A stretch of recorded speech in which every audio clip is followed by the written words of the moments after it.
Let's do a little foreign policy. We're going to talk to Thomas Ricks, is, of course, the author of the Fiasco and now The Gamble, General Petraeus and the American Military Adventure in Iraq. Thomas, welcome back to the Young Turks. Thank you. Now, you are, in this book, saying basically that the surge worked, right? Now, but it's a lot more complicated than that.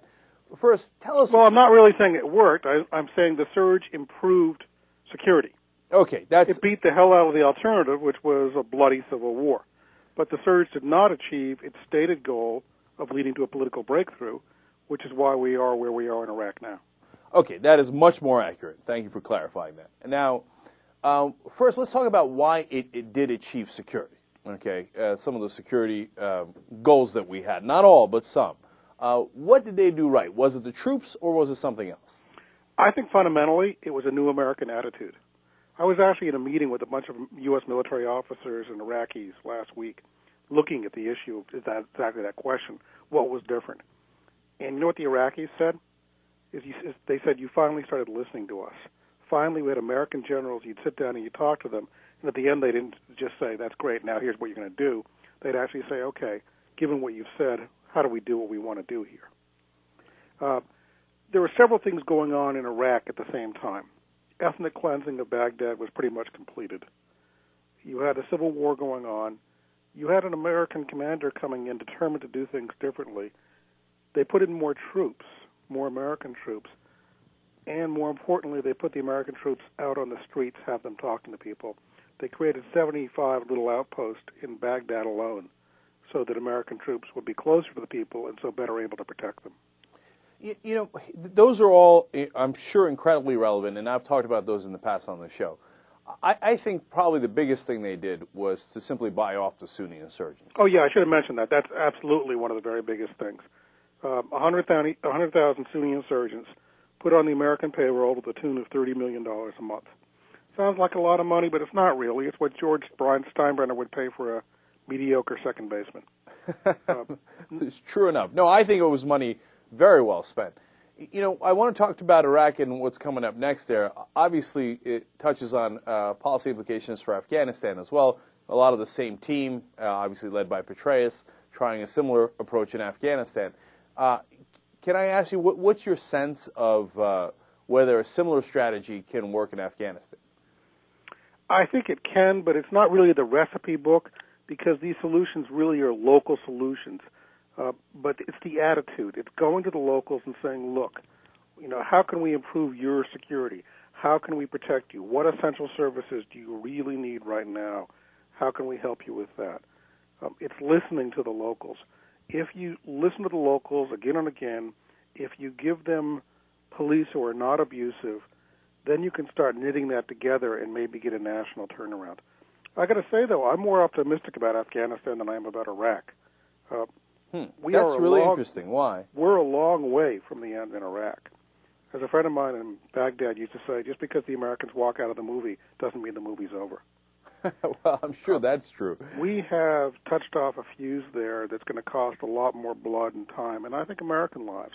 We're not going to be out of there. We're going to have American troops there for many years to come, and as long as they're there, they'll be dying.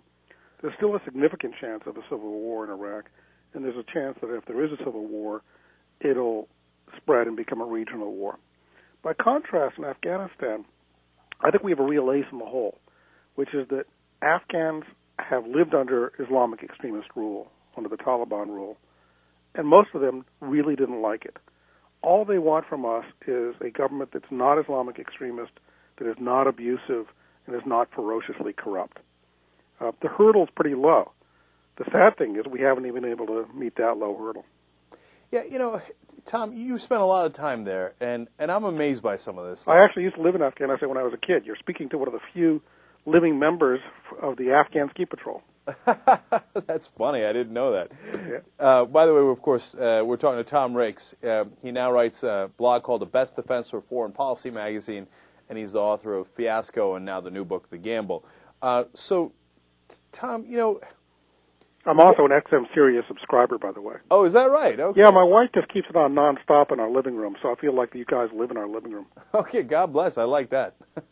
Now, I'm not sure that I'm as hopeful as you are about Afghanistan. But before we go to the future, let me just quickly finish up the past, right?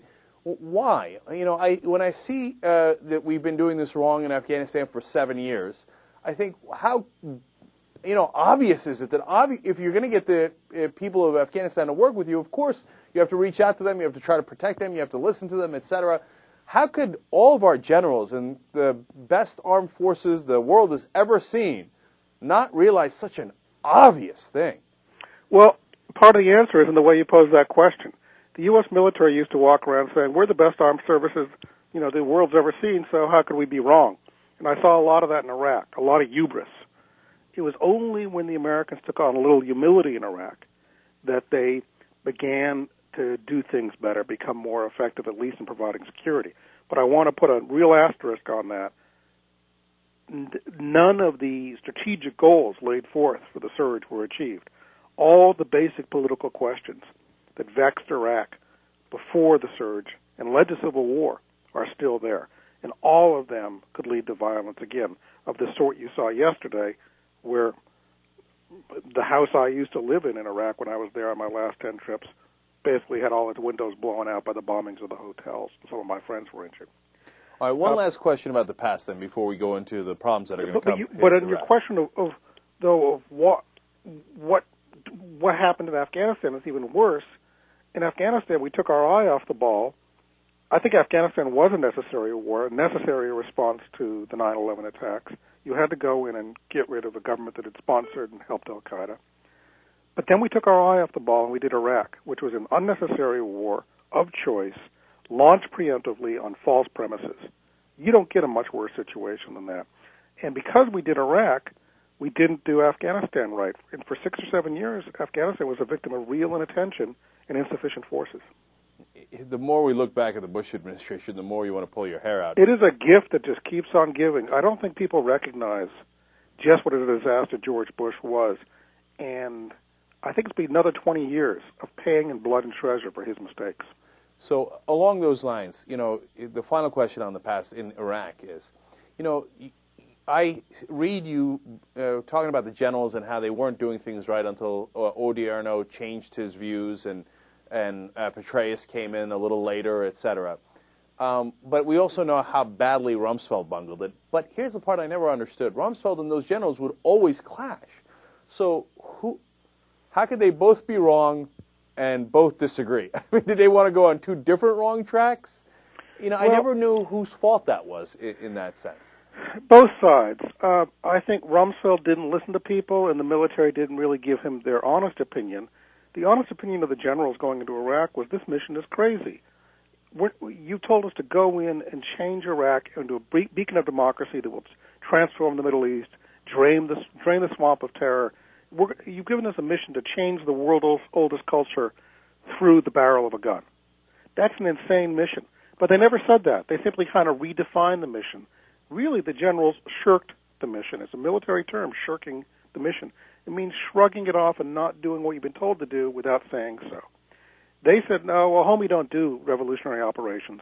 Homie's going to do stability operations. And the military redefined the mission.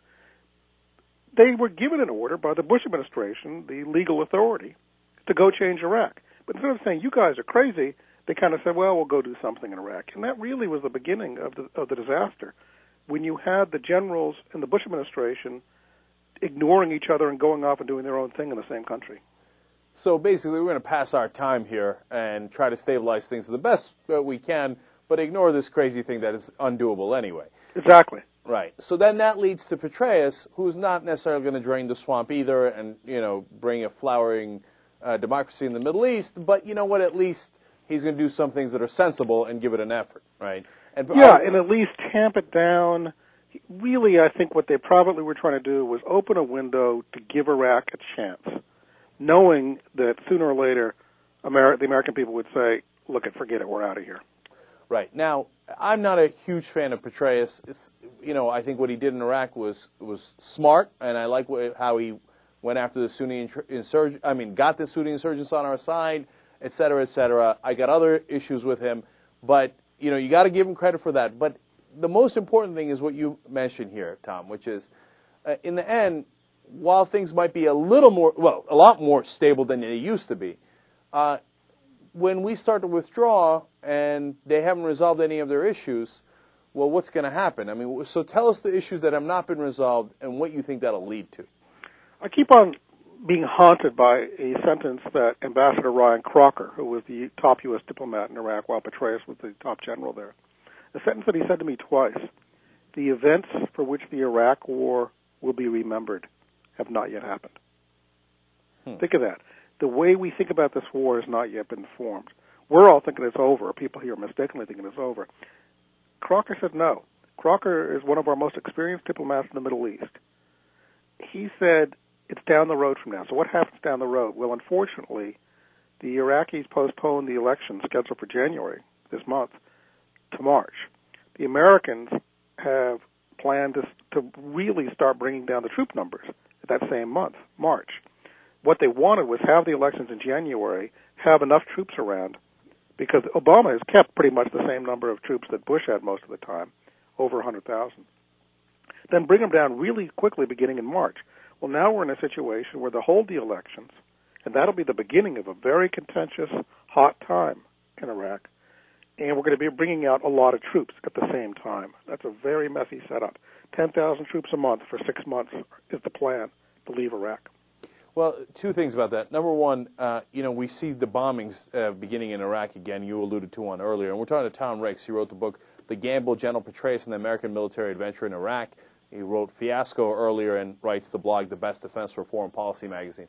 So, Tom, the Sunni-Shiite problem has not been resolved. And so when you talk about those bombings that are going off, I always think, they always say Al-Qaeda, whatever, in the press releases, right? But I always think that's a way that the Sunni insurgents are saying to the Shiites who are running the country, hey, we're still here, and if you don't do what we ask, we're going to continue blowing you up. And the Shiites seem totally unmoved by that. Do I have that roughly right?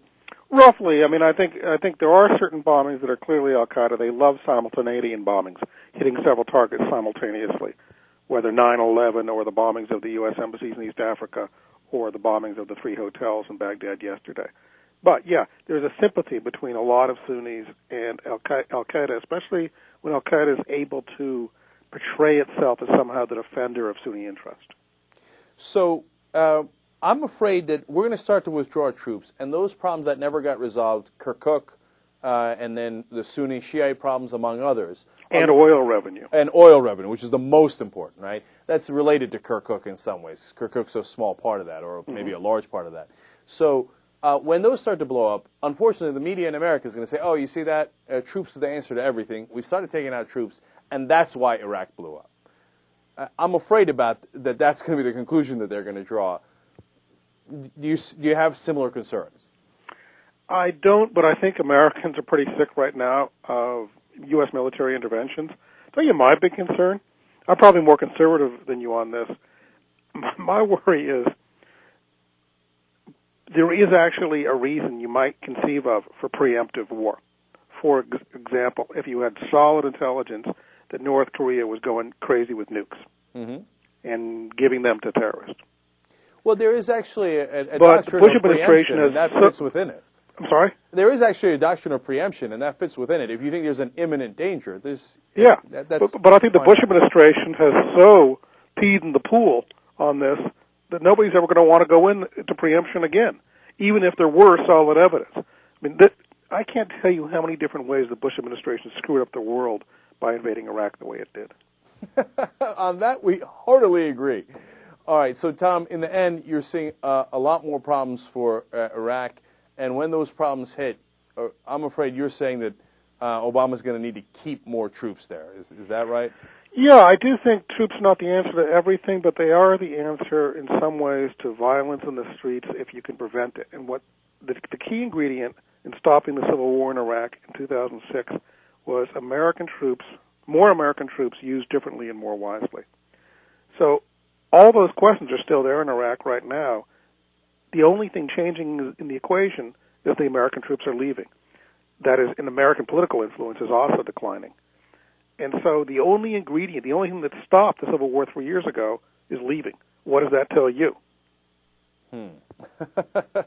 Well, look, whether we leave today, whether we leave 2 years from now, whether we leave 10 years from now, we're always going to have the same problem unless they resolve those issues, and they steadfastly refuse to resolve those issues. I think that's right. There is a theory that by sticking around, we, A, enable them not to resolve it, and B, we have in power a bunch of people who rose to power on turmoil and have an incentive and interest to continue that turmoil. I believe in that theory. All right. Tom Ricks is the author of The Gamble, General Petraeus and the American Military Adventure in Iraq. Tom, thank you so much for joining us again. We really appreciate it. You're welcome. Watch a live show 24/7 at theyoungturks.com.